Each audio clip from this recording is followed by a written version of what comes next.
All right, I'm gonna take one more video before going to bed because I'm not sure about my schedule tomorrow afternoon. But would like to finish recording until Friday afternoon this week. It is already late. It is already late, but I would like to finish that until Friday afternoon. So let me take one more video. So in the previous video, we studied price efficiency, especially relating to socially welfare maximizing solution, so socially desirable allocation.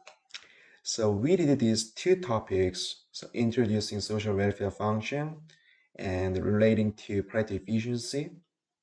So we studied the close relationship between price efficiency and social welfare maximization problem. And the one remaining topic that appears in Master Winston Green is uh, to derive conditions that characterize price efficient allocation. So now what we are going to do is, it is somewhat pedagogical. So we are going to impose a little bit strong assumption on the primitives, on the utility function, and on the production technology. So you may wonder why we do make another assumption on the primitives. So we already made assumption on the utility function, like a local non-satiatedness and some convexity. On the production side, we made a convexity assumption. So only those assumptions are, restrictive because we work with price-taking behavior and market completeness. And with those assumptions, we establish welfare properties, first the welfare theorem and second welfare theorem. But why do we make another assumption on the primitive? Because by doing this, we can better understand the relationship between price efficiency and the market equilibrium. And we can visualize further what is a price efficient allocation. So we can further characterize, and we can further study allocations that are price efficient. So we can characterize what exactly happens at the price efficient allocation, right? So we can better understand the notion of price efficiency. That's why we make some stronger assumption on the primitives, right? So we are going to study a little bit more price efficiency at the cost of making assumptions, right? So I think that is a enough introduction. So let me go to slide number 7.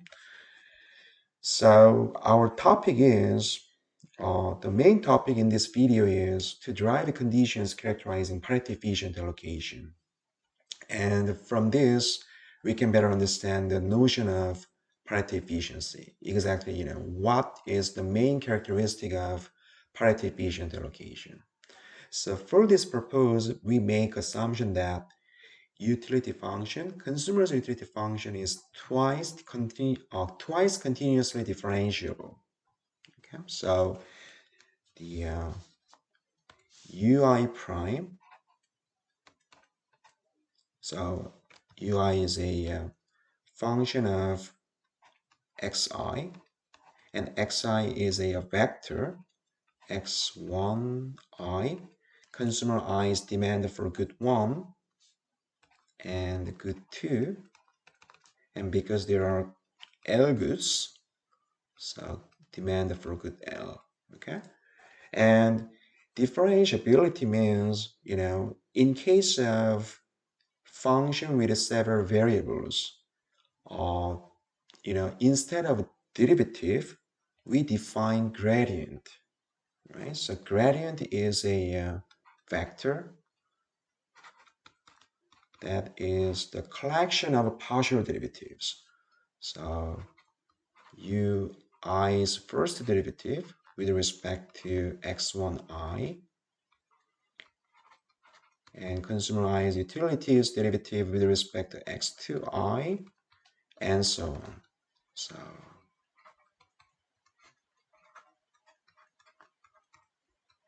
okay, So each component stands for marginal utility.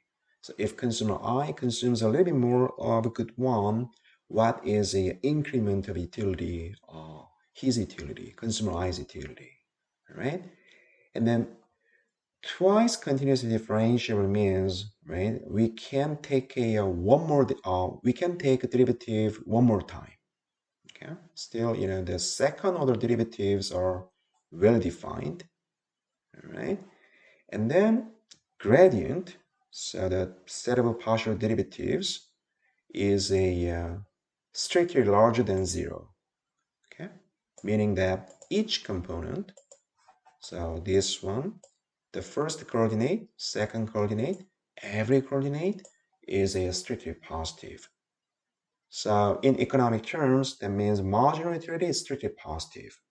So consumers' preferences are strongly monotone. Okay. So this assumption means consumer I's preference relation is strongly monotone. Okay. So the more the better. That holds for every consumer. Okay. So we're gonna make this differentiability assumption on consumer side. So this should be, so this condition is imposed on every consumer, okay? So for each consumer I, we assume utility function is twice continuously differentiable and the gradient is strictly positive.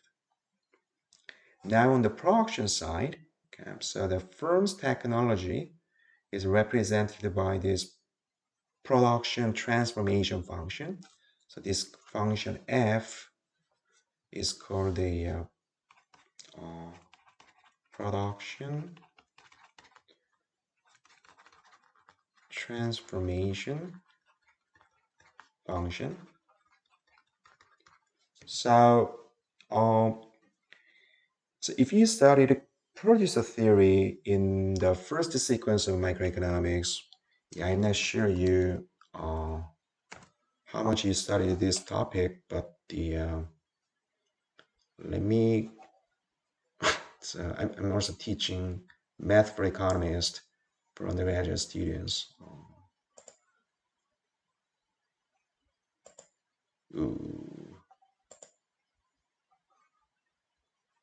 Oh, this laptop is so slow. I mean, I have to purchase some desktop, but my research fund application is still in process. So I guess still it takes some time for getting a desktop. Anyhow, all right. So I think you have seen this production function. So with two inputs, labor and capital, firm can produce, quantity Q. Once again, this production function tells us the highest possible profit this firm can produce with these two inputs, L and K, right? So the associated production set, Y, is going to be negative L and negative K and Q, because for inputs, we usually put negative signs. Okay, so negative entry in this production plan means input, and positive entry means output. Okay, so here the production transformation function f, big F, okay, can be written as right, because this is a highest output, and right, Q minus FLK is lower than zero, so smaller than zero. Okay, so this expression is a F, capital F, negative L, negative K, Q. Okay, and we call this transformation function. all right? Because, once again, this production function tells us the highest output the firm can produce with these two inputs, right? So, every output Q lower than this production function is feasible, right? Suppose with L0 and K0, the firm can produce 10 units, then 10 units, 9 units, 8 units, with these two inputs, that production plan is feasible, right? So usually when we describe a production set, we describe, so we set the transformation function be lower than 0. Okay, so the form of this transformation function is with this production function. Transformation function associated with transformation function is Q minus F. Okay, so yeah, I mean, if you have trouble with this production set, you should refer to chapter 5 in Musgrave Instant Read, and there is a much discussion about that and several properties of this production set. All right. So for our purpose, what do we need is so this transformation function passes through the origin. That means 0 means, the firm does not operate anything. The production plan does not run. There is a no input and no output, right? So this plan is feasible, okay? But if the firm has some sunk cost, right? So in the short run, even if the firm shut down, right, the firm may incur some fixed cost, right? Then it does not pass through the transformation function does not pass through the origin. It passes through, say this point. So it starts from this point, production set. So this amount, so the length of this, line segment stands for the sunk cost. Whenever firm has such a sunk cost, all right? So this assumption, f of 0 is 0, means that the firm does not have such a fixed cost component, right? So we can think of a long-term plan, right? And then this transformation function is also twice continuously differentiable. And one more assumption is the gradient. So gradient of this transformation function is strictly positive because there are several inputs, right? This is a combination of input and output, as we have seen, in this example. Inputs are negative entries, and the positive entry is a output, right? So the transformation function also has several variables. So the derivative is going to be gradient, and this vector set of partial derivatives is strictly positive, meaning that each entry is strictly positive. All right, so its graphical interpretation is, suppose that one production plan is on the frontier, okay, right here. That means production is efficient, right? We can't increase output. So here, y2 is a positive, meaning that the second element is a output. And y1 is a negative because the production set is defined in this quadrant, second and third quadrant. So in this quadrant, the first component, y1, is a negative, meaning that the first good is the input. So this firm uses first good as an input and to produce the second good as an output, right? So this point on the frontier is efficient. So every input is used efficiently because in order to increase output, Y2, the firm has to use more input. Otherwise, the firm cannot increase output. But any production plan inside this set, then this plan is inefficient because without increasing input, the firm can increase output, right? So this plan means inside a set means that inputs are not used for production, so not used for efficient production, all right? And finally, the positive gradient means, so suppose we are on the frontier. One plan is on the frontier, right? So every element is a positive means if we increase output, or we want to use, the firm wants to use less of some input, then we are going to be outside of the production set, meaning that the plan is infeasible. Okay, so that is a implication, economic implication of this assumption. Okay, so once we are on the frontier, then any attempt to produce more of some output, meaning that we move in this direction to the north, then we will be outside of the production set. Or we move to the south, so we move in this direction to the east, then also be outside of the set. Okay? So the plan will be infeasible in this case.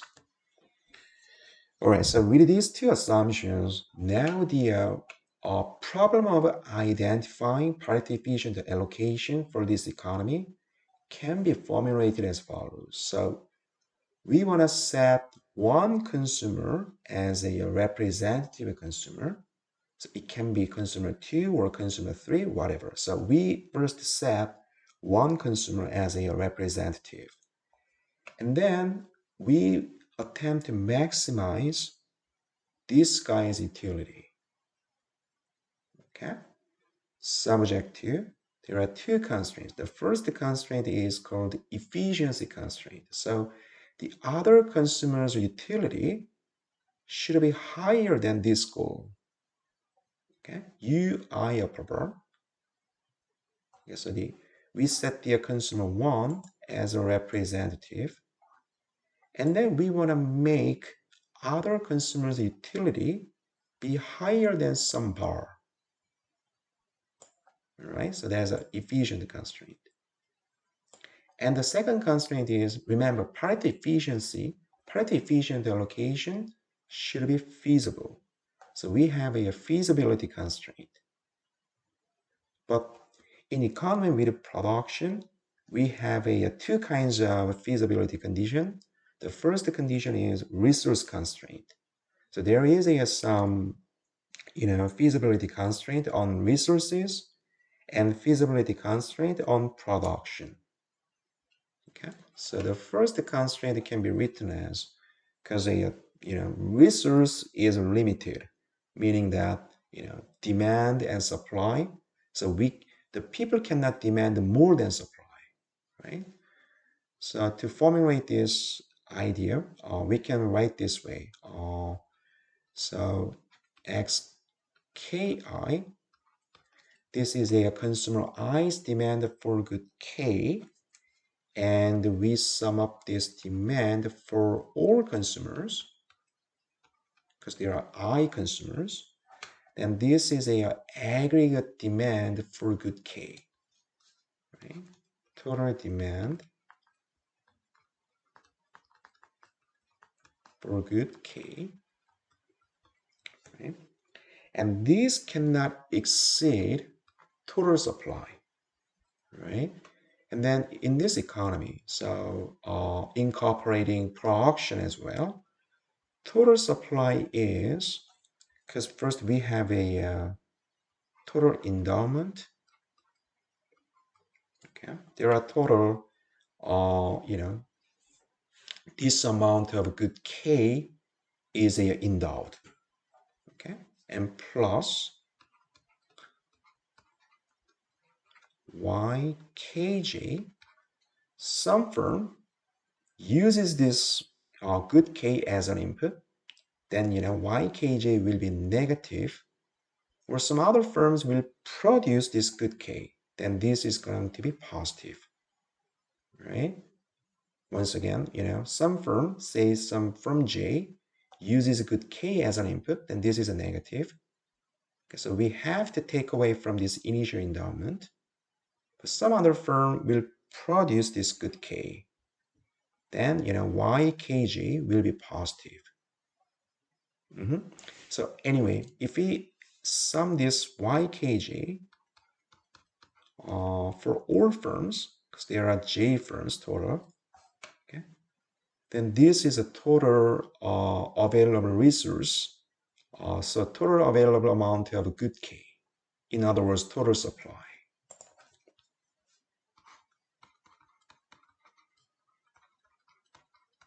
Okay, so this is a one feasibility constraint on resources.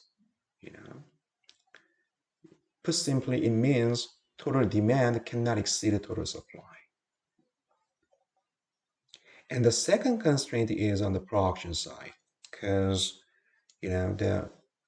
we have a constraint on this YKJ, right? So every firm, so this should be held for all K, all good K, and we have a L goose, so we have a L another constraints, and the second constraint, let me write down here. The second feasibility constraint is production feasibility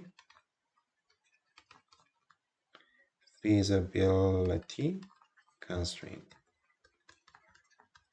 Okay, that simply says, so that simply requires f sub j yj from J's production plan should be feasible.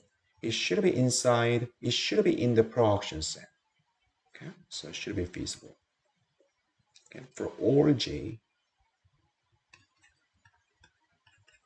for all firm J, so we have a total capital J firms. So we have a J another constraints. All right, so this is a Pareto efficient allocation problem. We want to maximize representative consumer wants utility, given these are three constraints. So now let's think about why this problem characterizes Pareto efficient allocation. Things are very easiest. I mean, this is a very clear in case of two consumers. Okay, don't think about the production, just think about this a utility possibility set. So we want to set, consumer 2's target utility U2 bar. Okay, so this U2 bar is given here. Okay, so given this target utility, this is a target utility for consumer 2. We want to maximize, consumer 1's utility. All right, then we're going to reach this frontier, and this frontier of UPS, utility possibility set, is a Pareto efficient allocation, right? We studied in the previous video the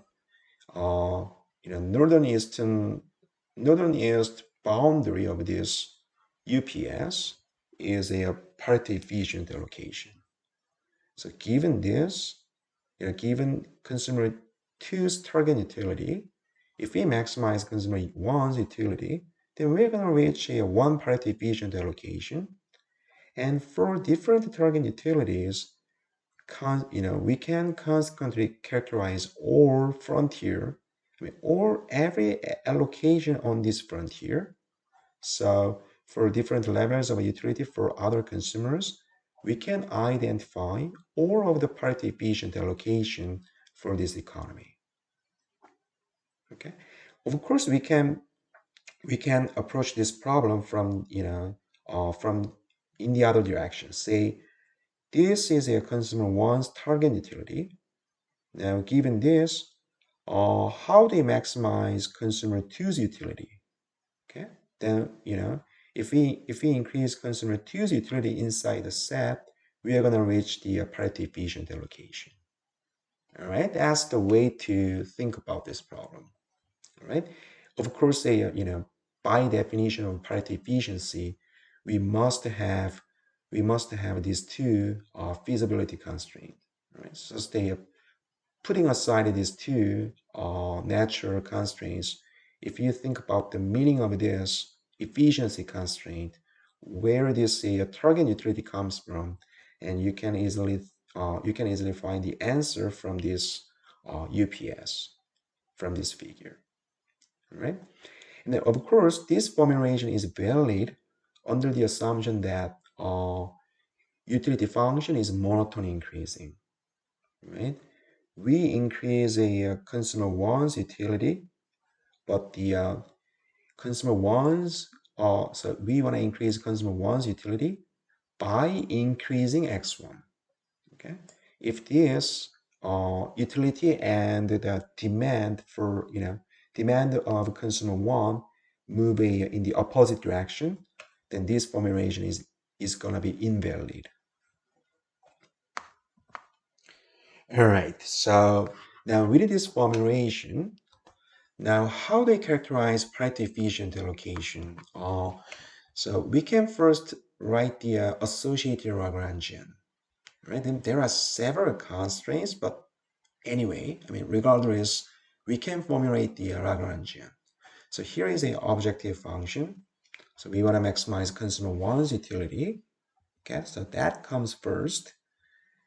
And then for other consumers, utilities must be higher than target utility, U bar. All right. So let me assign multiplier delta I for each consumer I. So from consumer 2 to the last consumer, capital I, we need this multiplier delta I. Okay. So now the constraint is in the bracket. And the first feasibility constraint. So for each good K, total demand cannot exceed total supply. Right? And assigning another multiplier, mu sub K. So for each good K, we need a separate multiplier, mu sub K. So here the total initial endowment, and SK stands for a total supply. So from production, SK is YKJ from J, so where J goes from 1 to capital J, okay? So summation from, J equal to 1 to J, capital J, okay? So total supply. And the total demand, this sub K, is XKI, and where I goes from 1 to capital I. Okay, so just in order to simplify notations, let me use supply, total supply for let me use S for total supply and use D for total demand. Okay, so then second constraint, so for each good K, dk should be lower than initial endowment plus total supply from production.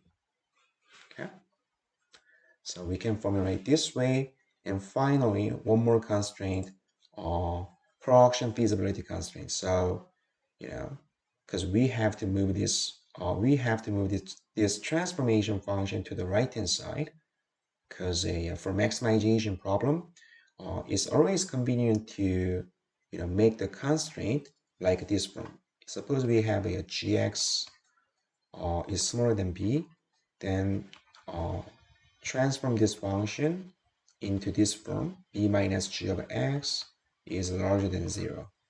Okay, and then assign one multiplier to this constraint, and then we put the positive sign in front. Then one advantage of this formulation is then we can make sure every Lagrangian multiplier be positive. Okay, so here delta I and mu k and gamma j all positives. Okay, so these are, this expression stands for the Lagrangian associated with this problem. All right, then, of course, we can find the first order condition by, taking derivatives. So what is a choice variable? We want to identify Pareto efficient allocation. So the choice variable is these vectors: allocation X for consumers, and production plan for the firms. Okay, so for each good, we need to take the derivative with respect to x sub ki, okay, and y sub kj. So if I take the derivative, the Lagrangian, with respect to xki, right, then if I is not number one, so it's not a constant one, then everything here in the objective function can be regarded as a constant, so it should be 0. There is a 1xki here, right? Consumer I's demand for good k, that will be, in this function. So we can write a delta I consumer I's utilities derivative with respect to xki. That is simply consumer I's marginal utility from good k, right? And then this target utility is a constant, so it goes away. Omega k, constant. Sk, that is a variable, but depends on production plan. So, partial derivative, after taking partial derivative, goes away. There is one xki here in dk, so we have a negative sign, and with the Lagrangian multiplier, we have minus mu sub k. And the last constraint is on the production side, so there is a no x, so it goes away. So we can set it equal to 0. So that's the first order condition. Similarly, if we take the derivative with respect to y kj, there is a no y here. Oh, by the way, for consumer 1, if I was a 1, so if we take the derivative with respect to xk1, then we have u1 xk1 and minus mu sub 1 is equal to 0.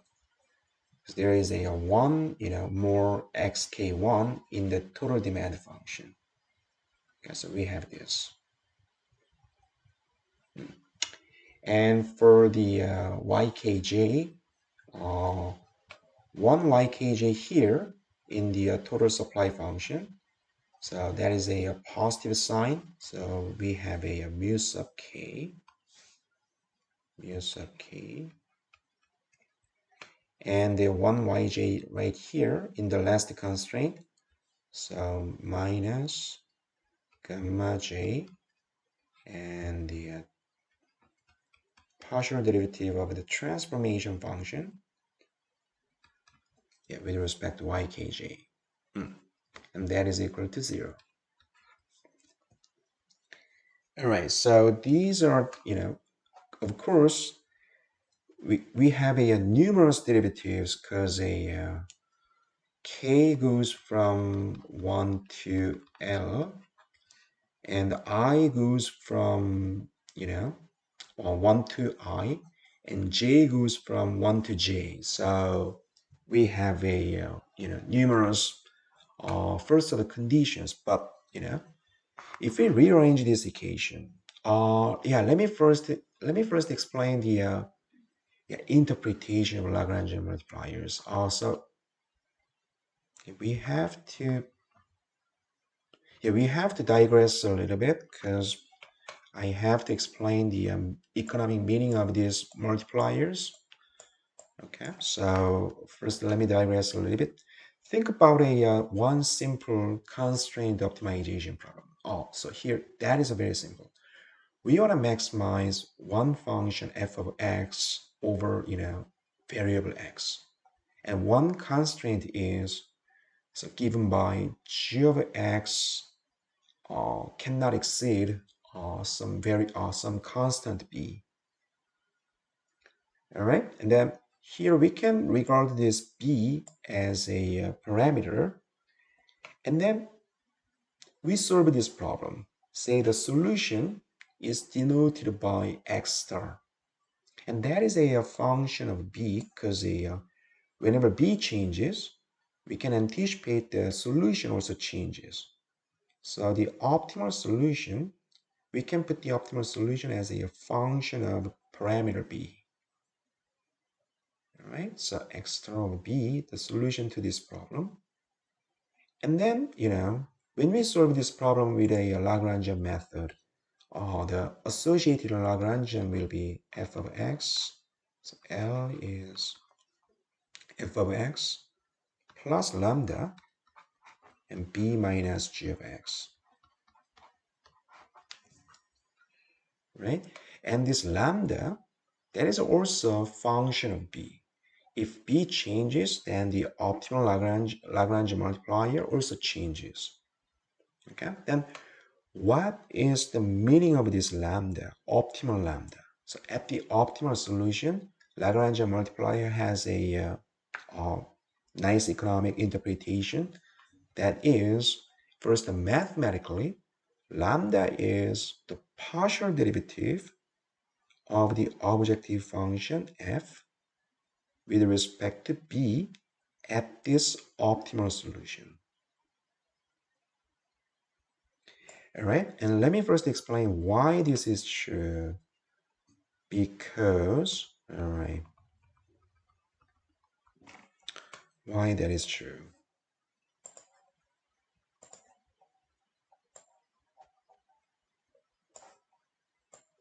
So this is, I think that is the essence of Kuhn-Tucker theorem. I mean, the optimization theory, in particular in mathematical economics, how to interpret that Lagrangian multiplier. So think about this partial derivative, because that is a composition. So the partial derivative is going to be f prime x star of b. So the derivative of the outer function, and by the chain rule, we multiply by the derivative of the inner function. That is a chain rule. All right, and then this part is done. Now think about the this Lagrangian. Okay, and so if we figure out the first of the condition for this Lagrangian, then we obtain, because x is a choice variable, so we need to take the derivative with respect to x. So f prime of x minus lambda g prime of x, that is equal to 0 at x equal to x star. Okay, that means f prime x star b is lambda g prime x star b.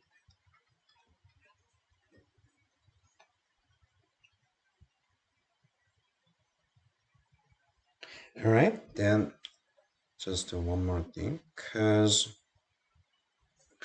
whenever lambda is a positive, we know b equals g of x star. So at the optimal solution, the constraint must be binding. That is, once again, this is the so-called complementary Slangness condition.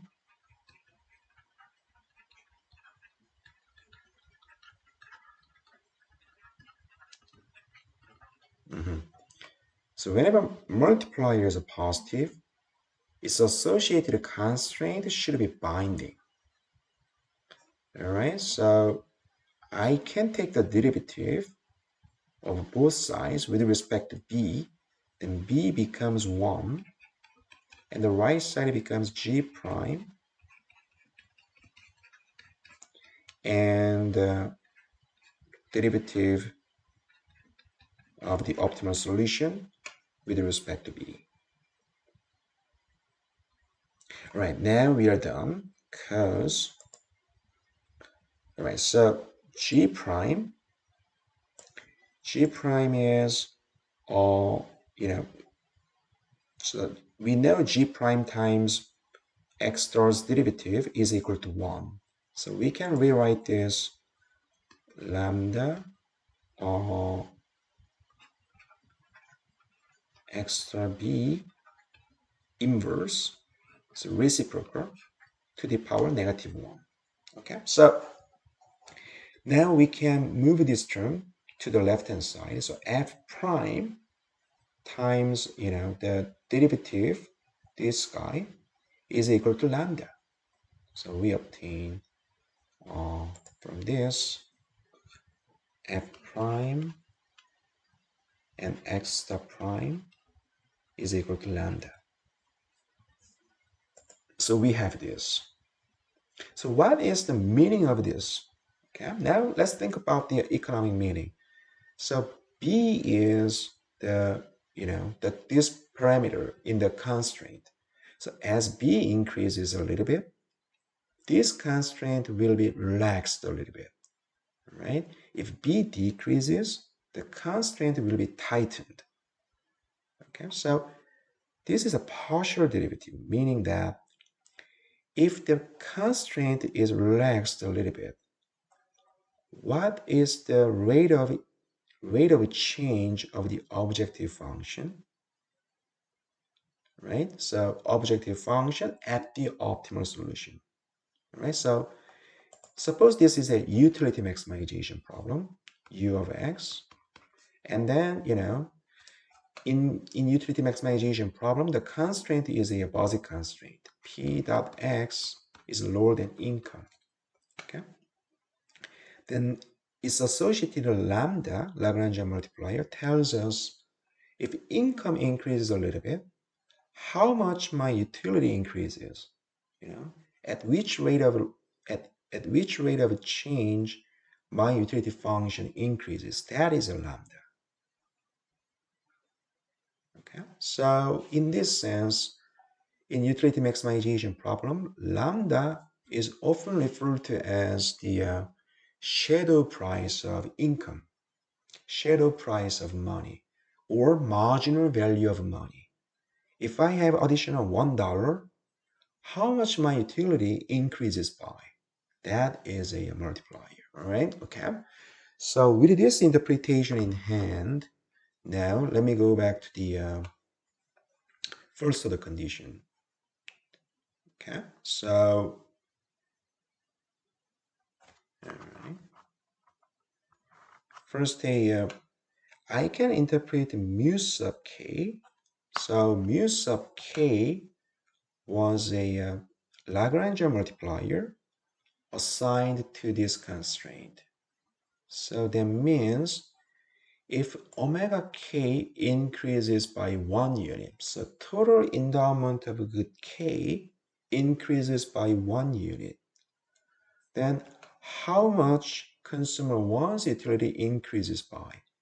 That is a interpretation of mu k. All right.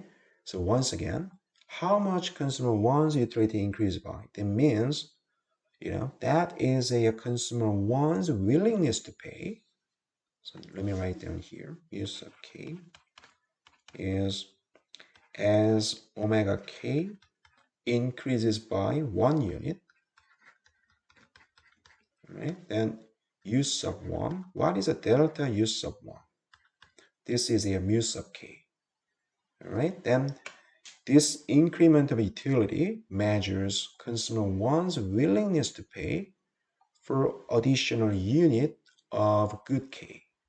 So in this sense, we may call this shadow price of good K to consumer 1. Okay, so mu sub K is using this form, okay, derivative of omega K and U of use consumer 1's utility at the optimal solution. Okay. And delta I, another multiplier delta, was assigned to this constraint. Okay, so the same interpretation is applied. So what if consumer I's target utility increases a little bit? U bar increases by 1 unit. Then, consumer I's target utility increases, then that would hurt consumer 1's utility. Consumer 1's utility must decrease because now we have to set, consumer I's utility, say previously it was 100. Now we have to allow, yield 101 unit of utility to consumer I. Then that must hurt consumer I's utility. Consumer 1's maximum utility must decrease. And that is measured by this delta I. If this target utility increases by 1 unit, then delta I measures decrement of consumer 1's utility. All right, so increase in consumer 1's utility due to decrease in the utility requirement for consumer I. All right, so this is gonna be derivative u sub I u1 x1 star. So at the optimal solution, delta I measures consumer I's change in utility if U bar changes by 1 unit. All right, so that's the way to interpret Lagrangian multiplier. All right, now going back to this first other condition. So here I took the derivative with respect to xki. Now if we take the derivative with respect to xmi, so for the same consumer I, now with respect to different good m, then we are gonna get delta I ui xmi minus mu m. That is equal to 0. Right? And then for the so first let me put this together. So okay, this equation and this equation. Okay, then what do we get? Yes, it's slightly complicated, but the conclusion will be clear. Okay, because we have a delta I ui xki minus mu k is 0, and delta I marginal iterative from good m to consumer I minus mu m is 0, and this is for consumer I, right? And then for consumer j uj xkj minus mu k is 0, and similarly for good m and to consumer j, we have this minus mu m is equal to 0. All right, then we are done. Because now I'm gonna divide these two equations. Okay, then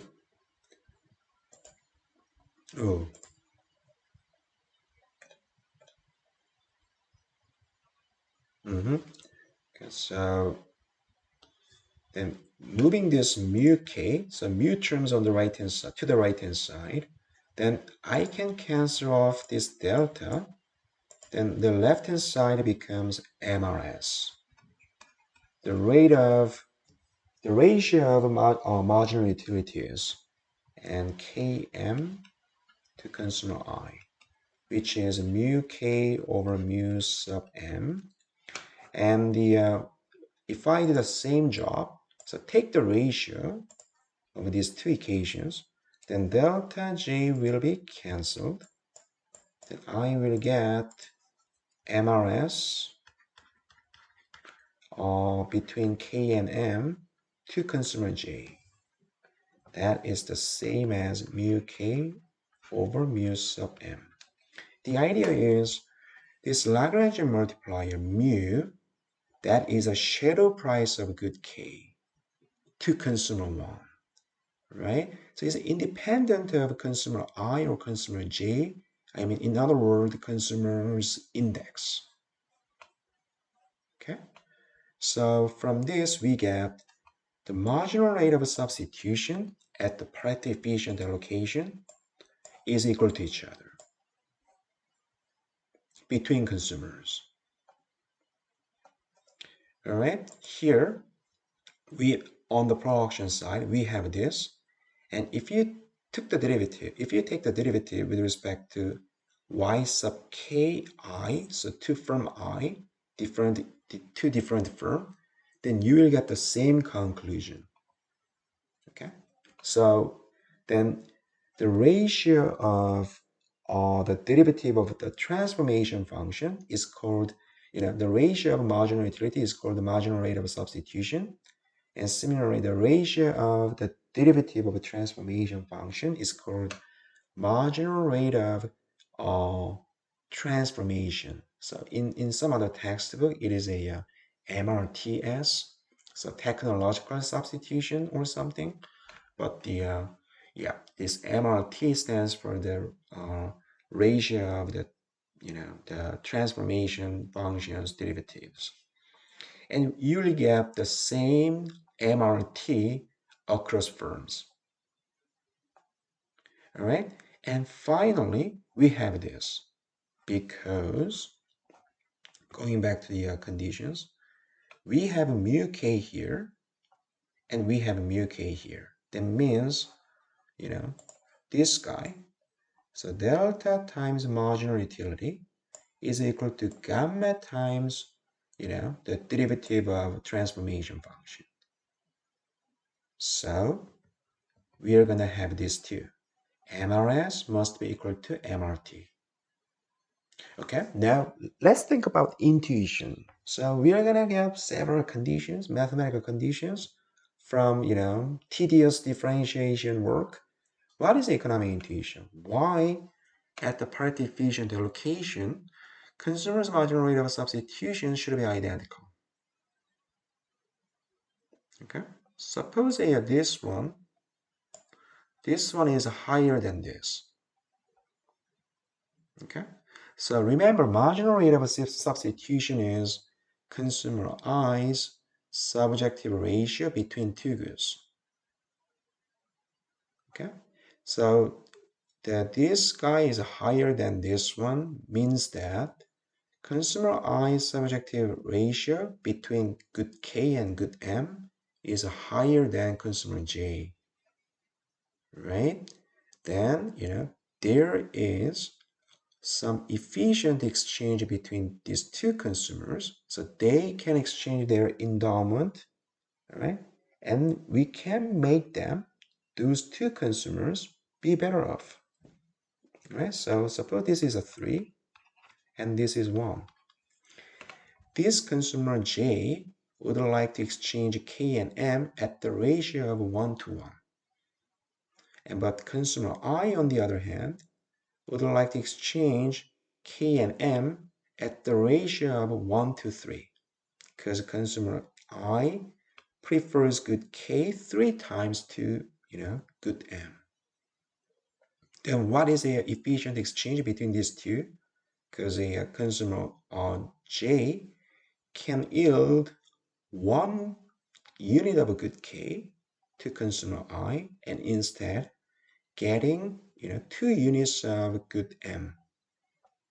And for this offer, consumer I will accept because consumer I prefers good K 3 times more.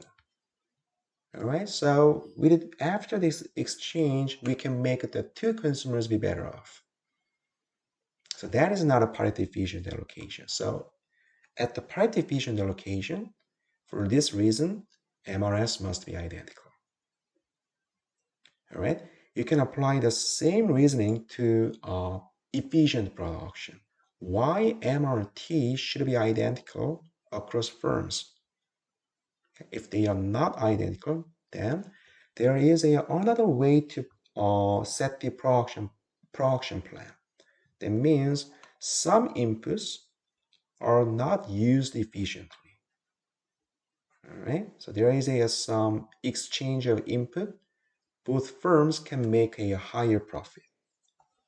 All right, so in that sense, we have some contradiction with a Pareto efficient allocation.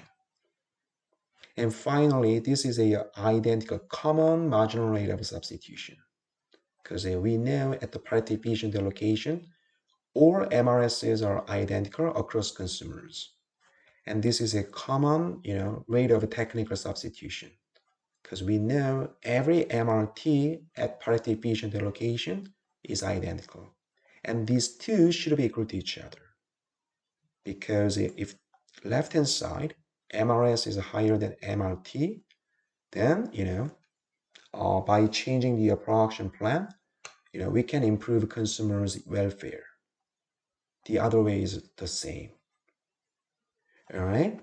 So the next figure summarizes our discussion. So in simple case, there are 2 goods and 2 consumers and 1 firm. Okay, and single firm produces good 2. Okay, with a input good 1. Because so we have a right here. So we have a region right here, but that means this firm can produce good 1 with a good 2. So using good 2 as an input, this firm can produce good 1 as well. But this technology will never used because this production is way more efficient, right? So the efficient production should be on the frontier, right? So point Y is a 1 efficient production plan, and the slope on this point at this point Y is captured by MRT. So the slope of this dotted line is MRT, marginal rate of technical substitution, or marginal rate of transformation. So that is a derivative f with respect to y1 or y2, I guess. No, y1. Yes, y1. It does not matter. Yeah. Sorry. Because y1 dy1 plus y2 dy2 should be equal to 0. So dy2 over dy1, yeah, y1 over y2. Because if you solve this total differentiation with respect for dy2 over dy1, you will get this. So the slope of this dotted line is given by MRT. And this MRT, all right, so the firm decides to choose this production plan. All right, and if the firm choose not to produce at all, then this is going to be the origin. The situation is going to be the origin. But there is an initial endowment omega. So production, so the production, so the moves this origin to the omega. Okay, so at the initial state, this firm uses this amount of input to produce good 2 as much as this.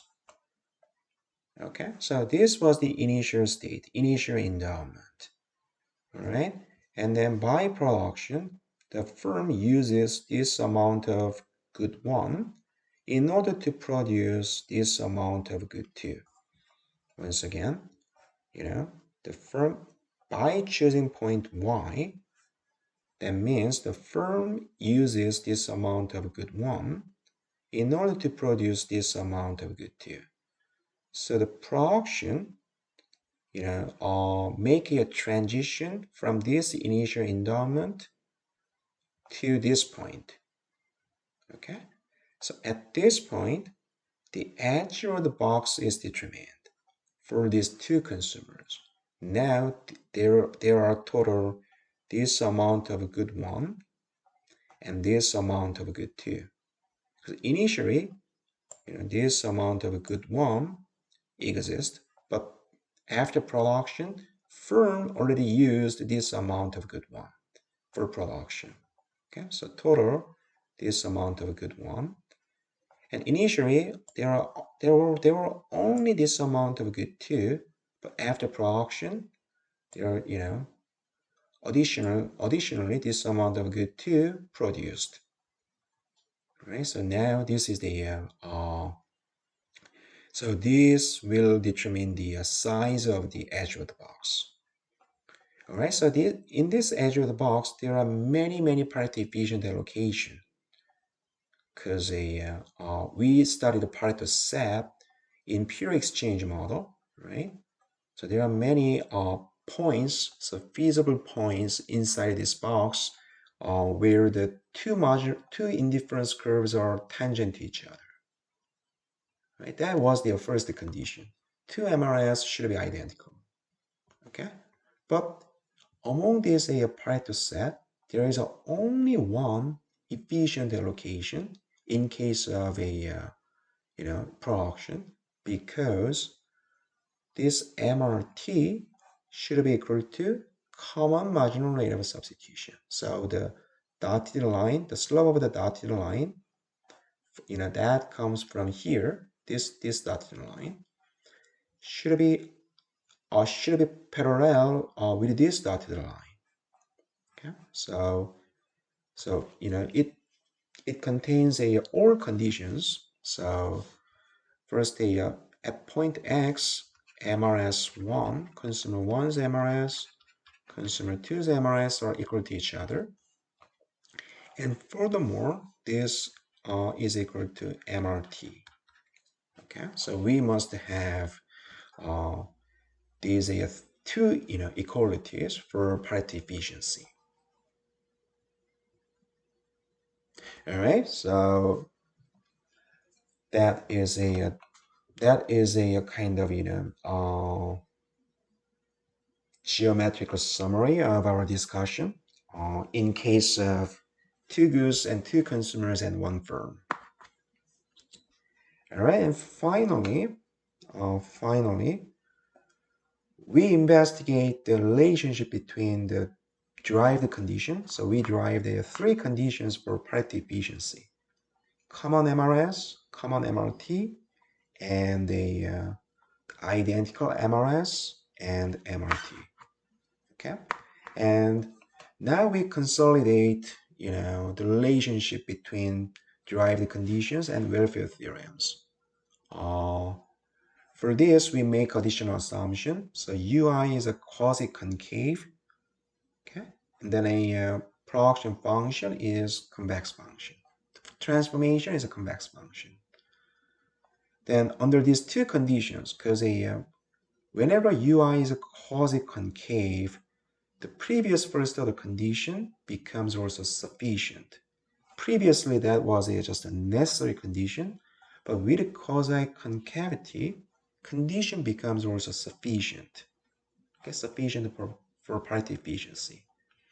And with convex transformation function, the previous necessary condition also becomes sufficient. So this kind of story. So if function is concave, then this first order condition at the optimal solution, so at some point derivative is equal to 0. That is just a necessary condition, right? But with concavity, it is also sufficient for minimization. By the way, this is not concave function, but convex function. So if we have a U shape, right, that at the optimum point, derivative is equal to 0, that is a necessary condition, at the same time, sufficient condition. Yeah, so with quasi-concavity of utility function and convexity of transformation function, the previous necessary conditions are also sufficient. All right, and then, oh, this is a exceed 1 hour. Okay, I think I can finish within 10 minutes. So recall that one allocation and one price vector constitute the price equilibrium with transfers. Remember the definition of equilibrium with transfers. There is no restriction on this wealth, because the price equilibrium concept allows for redistribution of wealth across consumers. So at this price equilibrium, every consumer maximizes his own utility, right? So the allocation assigned to consumer I, so this is now demand schedule because now we are considering equilibrium. So extra I, the consumer I's demand must maximize his own utility given Buzzy constraint. So this should be price vector P. So vector P, bold letter. Okay. So what is that? The associated Lagrangian is ui xi. Now let me assign alpha to this constraint. So okay.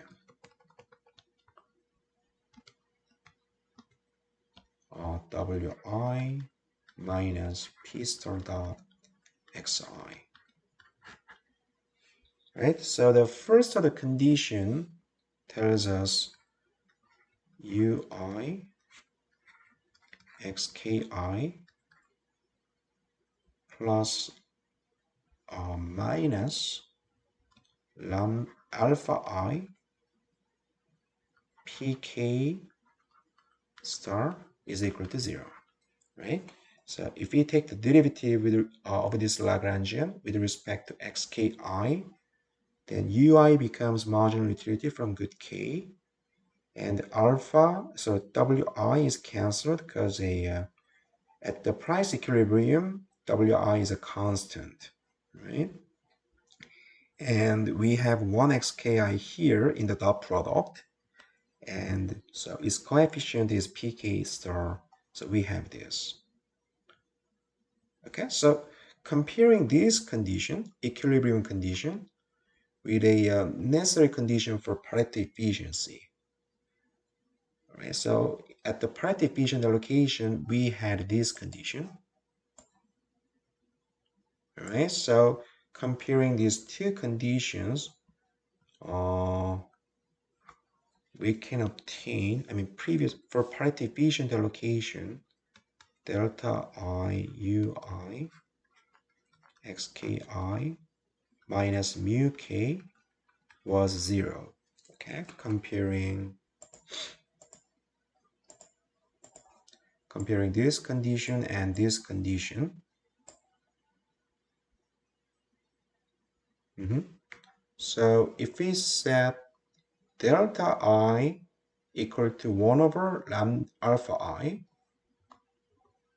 okay, if delta I, so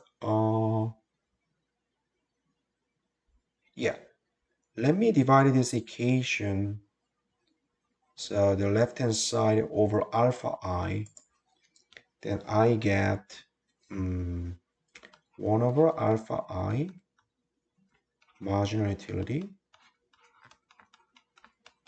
minus pk star is 0.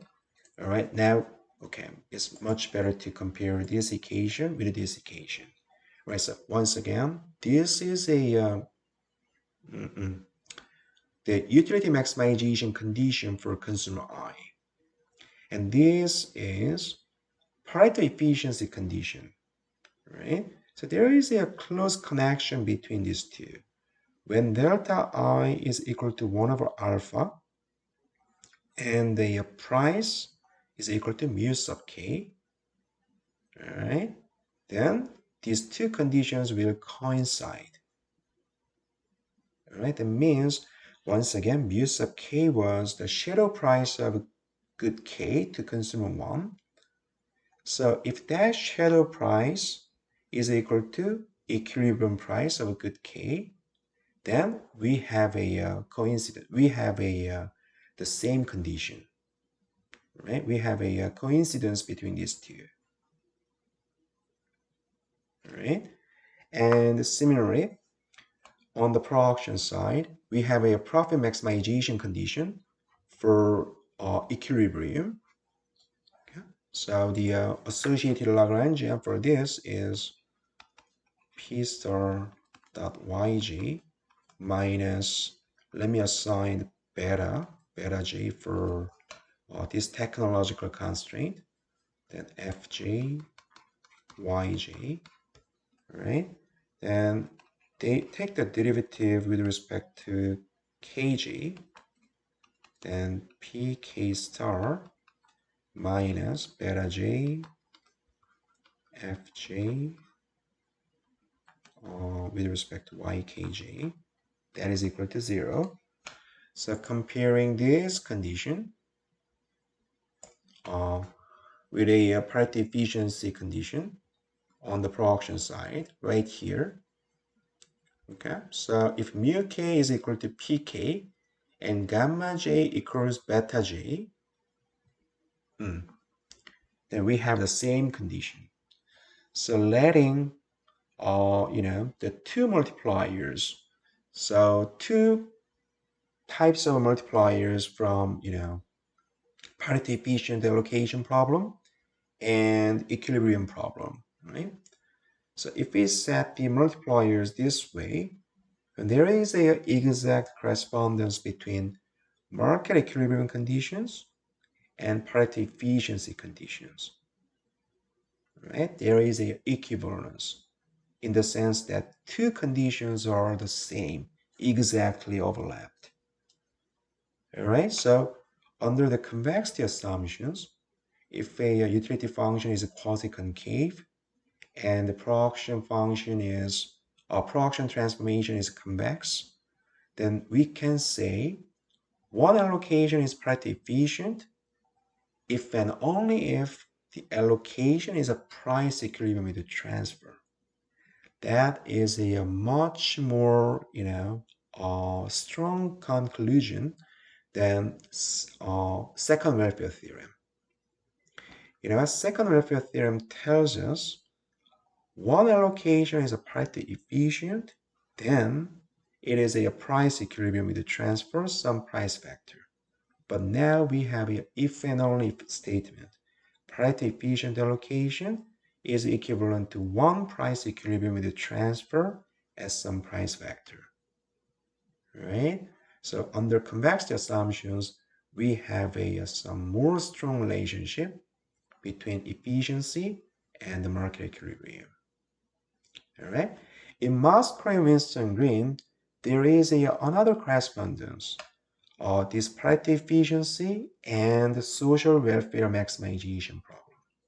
But I'm not going to pursue that because I already addressed a strong relationship between Pareto efficiency and social welfare maximization. So I think that is enough. All right. So this is a summary of chapter 16, and there is one more chapter in that. So there is one more topic in that